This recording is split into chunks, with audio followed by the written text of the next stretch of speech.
Assalamualaikum warahmatullahi wabarakatuh. Halo siswa-siswi kelas 4. Apa kabar kalian semua? Semoga senantiasa sehat selalu ya. Pada kesempatan hari ini kita akan belajar tema 7, Indahnya Keberagaman di Negeriku. Subtema 2, Indahnya Keragaman Budaya Negeriku. Pembelajaran 3. Adapun kompetensi inti yang harus dipenuhi dalam pembelajaran ini antara lain: yang pertama, menerima, menjalankan, dan menghargai ajaran agama yang dianutnya. Yang kedua, memiliki perilaku jujur, tanggung jawab, santun, peduli, dan percaya diri dalam berinteraksi dengan keluarga, teman, guru, dan tetangga. Yang ketiga, memahami pengetahuan faktual tentang cara mengamati, mendengar, melihat, membaca, dan menanya berdasarkan rasa ingin tahu tentang dirinya, makhluk ciptaan Tuhan, dan kegiatannya, dan benda-benda yang dijumpai di rumah, sekolah, dan tempat bermain. Lalu yang terakhir, menyajikan pengetahuan faktual dalam bahasa yang jelas, sistematis, dan logis, dalam karya yang estetis, dalam gerakan yang mencerminkan anak sehat, dan dalam tindakan yang mencerminkan perilaku anak bermain dan berakhlak mulia. Adapun kompetensi dasar yang harus dicapai pada pembelajaran ini antara lain yaitu kompetensi dasar 3.2, mengidentifikasi keragaman sosial, ekonomi, budaya, etnis, dan agama di provinsi setempat sebagai identitas bangsa Indonesia serta hubungannya dengan karakteristik ruang. KD 4.2, menyajikan hasil identifikasi mengenai keragaman sosial, ekonomi, budaya, etnis, dan agama di provinsi setempat sebagai identitas Indonesia serta hubungannya dengan karakteristik ruang.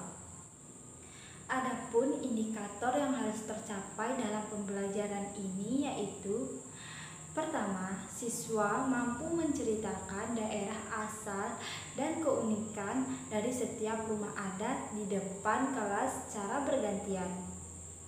Yang kedua, dengan membaca teks tentang rumah adat suku Manggarai, siswa mampu menuliskan pengetahuan baru dari teks yang telah dibaca.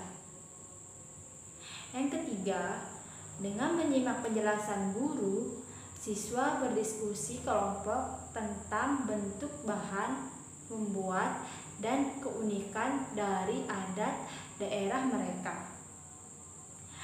Yang keempat, dengan mengamati gambar beberapa rumah adat di Indonesia dan dengan bimbingan guru, siswa secara berkelompok mampu mencermati informasi tentang daerah asal rumah adat tersebut serta keunikannya. Yang kelima, siswa mampu menceritakan daerah asal dan keunikan dari setiap rumah adat di depan secara bergantian. Di video kali ini akan ditampilkan animasi yang berkaitan tentang pembelajaran kita hari ini. Adapun sinopsis dari animasi tersebut yaitu: suatu desa kecil yang memiliki penduduk dengan ciri khasnya masing-masing.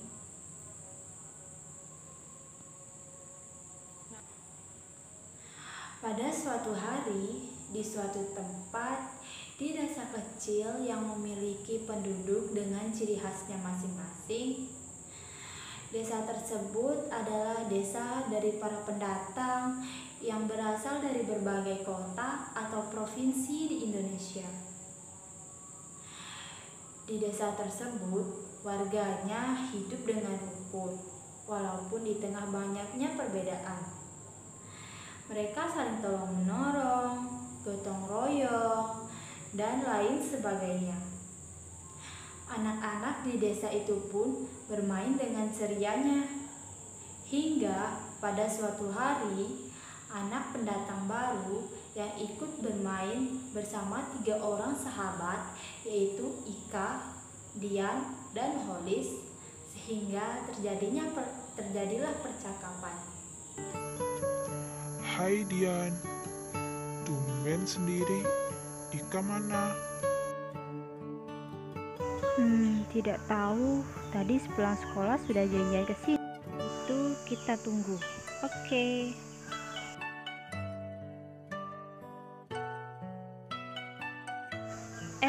Itu Hika. Hika kemana saja? Dia siapa? Wah, baru datang udah diserbu pertanyaan aja. Maaf ya, Dian, udah bikin Dian nunggu lama. Aku tadi ikut bapak jemput sepupu aku. Kenalin, ini Gita. Dia dari Kalimantan. Wah, jauh sekali ya Kalimantan. Salam kenal Gita, aku Dian, sahabatnya Ika. Boleh cerita tentang Kalimantan tidak? Tentu saja boleh. Pulau Kalimantan terletak di sebelah utara Pulau Jawa, sebelah timur Selat Malaka, sebelah barat Pulau Sulawesi, dan sebelah selatan Filipina. Kalimantan memiliki hutan yang sangat lebat. Namun, wilayah hutan di Kalimantan semakin berkurang akibat maraknya aksi penebangan pohon. Hutan Kalimantan ialah habitat alami bagi berbagai hewan seperti orangutan, gajah, badak Borneo, landak, rusa, tapir, dan beberapa spesies yang terancam punah. Ada 5 budaya dasar masyarakat asli di Kalimantan atau etnis orang Kalimantan, yaitu Melayu, Dayak, Banjar, Kutai, dan Pasir. Nah, begitulah kira-kira keadaan di Pulau Kalimantan. Bagaimana dengan daerah kalian? Cerita dong. Aku, sekarang giliran aku. Oh iya, sebelumnya kenalin, nama aku Holis. Aku dari Bandung. Kota Bandung dapat dikatakan sebagai kota kreatif di mana aktivitas kulturnya dapat menyatu dengan aktivitas ekonomi dan sosial. Dengan semakin berkembangnya komunitas kreatif juga diharapkan dapat menjadi pendorong lebih lanjut akan sinergisitas perkembangan aktivitas ekonomi kreatif lokal. Ekonomi yang mencakup industri kreatif merupakan dinamika perekonomian yang berkembang saat ini di Kota Bandung. Ekonomi kreatif yang berfokus pada penciptaan barang dan jasa dengan mengandalkan keahlian, bakat, dan kreativitas sebagai kekayaan intelektual adalah harapan bagi ekonomi. Sektor pariwisata juga merupakan andalan sektor jasa Kota Bandung yang memberikan kontribusi signifikan terhadap perekonomian, pembangkitan kunjungan wisatawan, membangkitkan pertumbuhan sektor pembangunan lainnya, serta menghidupkan kembali seni dan budaya tradisional Bandung. Bandung sebagai kota kreatif merupakan potensi daya tarik wisata yang tinggi. Kota Bandung adalah kota yang multiteknik.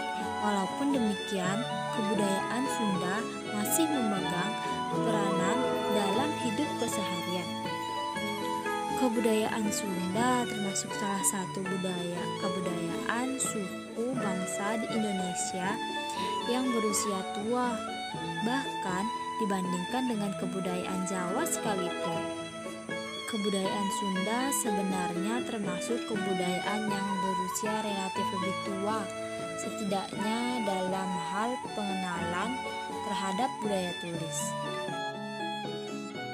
Nah, sekarang giliran kami, pasukan Jawa Timur.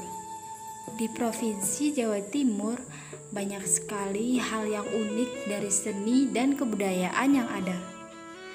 Kesenian di daerah Jawa Timur memiliki ciri khas tersendiri, seperti kebiasaan-kebiasaan adat istiadat, contohnya ludruk. Ludruk adalah kesenian Jawa yang cukup terkenal, semacam seni panggung yang umum. Seluruh pemainnya laki-laki. Suku Jawa adalah suku terbesar yang ada di Provinsi Jawa Timur maupun di Provinsi Jawa lainnya.